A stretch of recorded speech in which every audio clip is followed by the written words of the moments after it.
What's up, metal and heavy music fans? This is FlightOfIcarus with MetalTrenches.com. If you haven't already, please do subscribe to the channel because there's plenty more where this came from.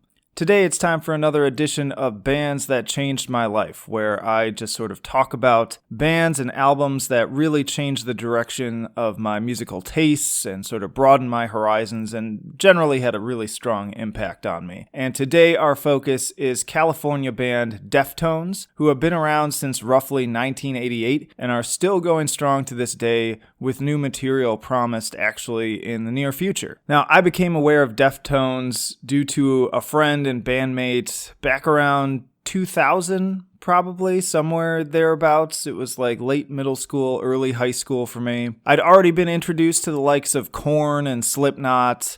I'm planning on talking about that in a future episode, so more on that another time. But generally, around this time, I was still pretty new to really any kind of metal, as far as being sort of a regular listener, an actual sort of quote-unquote metal fan. And we were sort of just mindlessly sifting through whatever came up on file-sharing sites and, even like one-hit wonder kind of new metal groups like Dry Kill Logic and stuff of that nature. And then on top of that, when we found things that were interesting, we would go to the library, as one did back then, because you could check out CDs, and there's still places that do this, but this was sort of like a key place to get full albums. And again, CD burning was sort of on the rise at this point, so we'd go to the library and we'd see what albums they had, especially in the metal genre, and then we would take them home and we would check them out. If we enjoyed it, we would burn it to a CDR and became part of our collection. And so that happened with the album Adrenaline. I guess it kind of worked out, like this is one of the few bands where my entry point really was their debut album. And yes, I'm aware that Deftones have material that predates Adrenaline, but that's their, debut full-length LP. And because it's sort of less popular, it was still on the shelf. So I was fortunate enough to just sort of jump in right at the starting point and was super excited by it, to be exposed to this just really raw, primal fury of tracks like Root, Engine Number 9, and of course 7 Words. Shut up, you don't know me. Squeal like a pig when you This album has such a rough, ugly sound to it to match the angsty vibes of the performances and the lyrics. And it's really different from a lot of their later discography, but I really enjoy it. Like, I rank it pretty highly up there. A lot of people kind of critique this one as sort of a Korn ripoff, but it's just so good. Like, it's just a bunch of kids doing their thing, putting out really intense songs that make you want to bang your head. And yeah, it's not super creative. It's not super new. There's nothing on this that is going to blow your mind from a songwriting perspective. But for, a 15, 16-year-old kid, it was just right. And this quickly influenced me to look for more from this band, because obviously I was onto something and I was aware that they had other albums out there. So of course, moved on from here to discovering Around the Fur, which again obviously was a major shift into more of a cleaner kind of alternative sound that they're still more so known for today. And that's something that really struck me about these guys, how seamlessly they fuse the really heavy, intense, kind of like hardcore influence parts along with the more sort of Korn influences. And then on top of that, you've got kind of like grungy rock and alternative mixed in there. I enjoyed the simplicity of Stephen Carpenter's riffs, because he just sort of boils down the heaviness into something basic and digestible, but you remember his guitar parts. They really stick in your head. They have this really great earworm quality, and they're just heavy. Like, Steven is all about just making super heavy riffs. He's not really interested in being super technical. And it helped too that as a result, they were easy to learn. And so I was, again, learning guitar around this point. So it was kind of easy for me to pick up songs like My Own Summer and learn them within really just like an hour, if even that.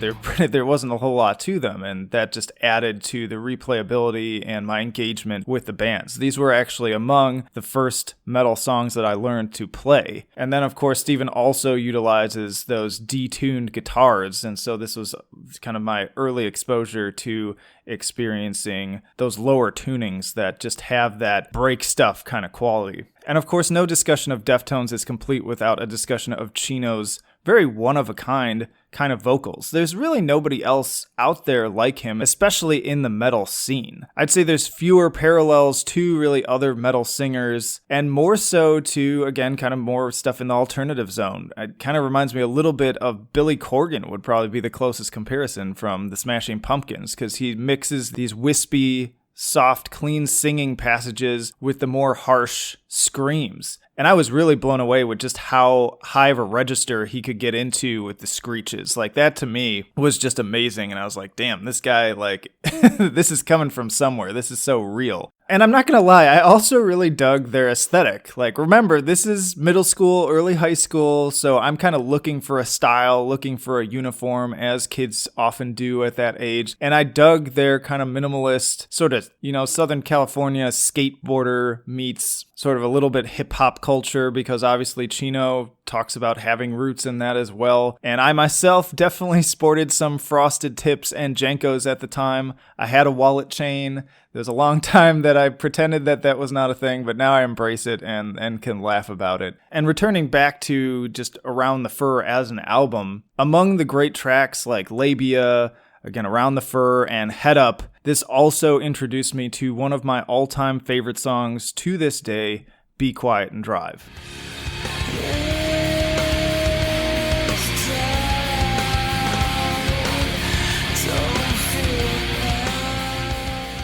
That song is just pure bliss. I love listening to it anytime, anywhere, but especially when I am driving in the car. Like, it just takes me back to a more carefree place. And that's also a good segue to discovering overall my favorite and fan favorite generally album, White Pony. This was clearly a major milestone for both the band and I think metal in general. I'd really argue it's one of, if not the most important album to come out of nu metal. If you can even really call this album that, because it took everything they had been doing and greatly expanded it outwards and proved that it could be more than just silly costumes, rap fusions, and guitar grooves that were so prevalent. This is more of like an alternative meets post-metal album, and it's stylistically all over the place. And that really inspired me. I wanted to sort of explore every corner of music around this time because I could hear everything from Tool to Bjork listening to White Pony. You've got your pure heavy tracks for headbanging like Back to School and Elite.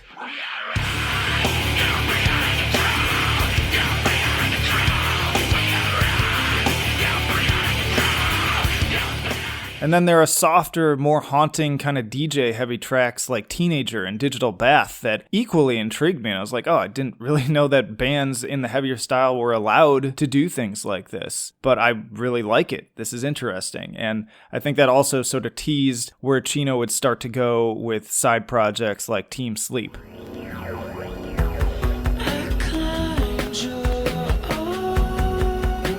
And then you've got a hodgepodge of other stuff that really blew me away as well. And especially, I was a big Tool fan at this point too, so it was mind-blowing for me to hear both Chino and Maynard, highly unique and talented vocalists that I really looked up to at the time, on this one powerful track.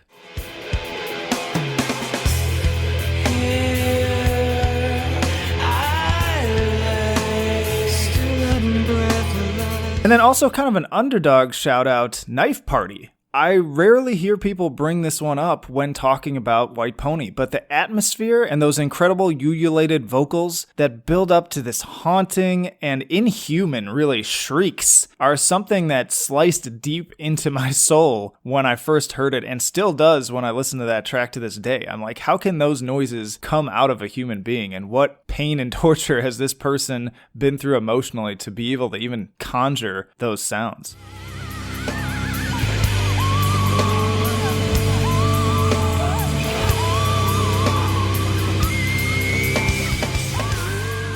Now, I'm not really going to go in deep on the other albums as, again, this is not really supposed to be a discography review or really even a band retrospective. It's just supposed to be a snapshot of really how this band touched me as a person. After White Pony, this was kind of the end of a golden age for me with Deftones. I continue to listen to and buy pretty much all their albums because they're good. They're really good. They're one of the few bands from back then still making music that I think is worth actually buying. Like, God knows, I was a huge Incubus fan around this time too, and I still love those albums, but man, like, I don't even touch their stuff anymore because they have fallen so far. But yeah, with Deftones, like, still a great band, but the sheen had kind of worn off. Because around the time the self-titled came out, my interest had sort of shifted towards a lot of other stuff. I was listening to probably more metalcore and melodic death metal around that time. And my life was just changing generally in a way that I just didn't connect to the music quite the same. And then honestly, too, the self-titled album is just sort of okay. Like, I enjoy it. There are songs on there I really like Hexagram, but it's not an album that if I'm in a mood where I'm thinking, ooh, I want to listen to some Deftones, like, my mind definitely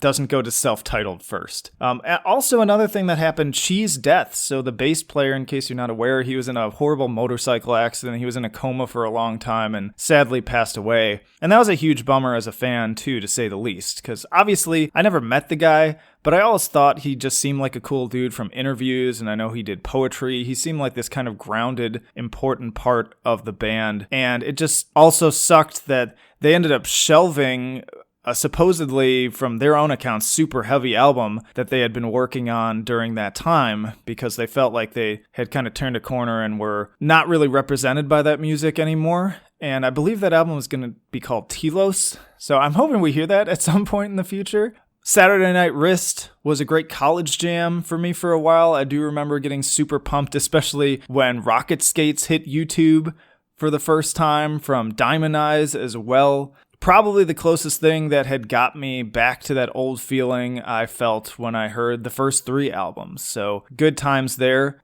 Koi no Yokan was a big one though. Like, I'd actually put that album probably right under White Pony and Around the Fur, maybe in a top 3 in terms of the band's best albums and their overall quality. That album just has great riffs, a nice mix of light and heavy. It's super consistent. There's no filler, and I feel like it's the best of their new era. But still, it can't hold a candle in terms of like having that time capsule feeling where I have all these memories associated with listening to Adrenaline and Around the Fur and White Pony. Whereas Koi no Yokan, I'm just like, that's a great album, but it's like in a vacuum. It's not really connected to some really important period of my life or specific moments. And then, of course, this takes us to Gore, which, as regular listeners and readers probably know, I talk about this a lot. I did not at all like Gore. That was the first time the band kind of really put me in a place where I was just like, I don't like this at all. Like, the self-titled disappointed me, but I still enjoyed it. Whereas with Gore, I was just straight up like, I wanted to like that album, being such a big fan. And I listened to it repeatedly, being like, maybe I'm missing something, maybe it'll just click later. But even when I come back to it now, it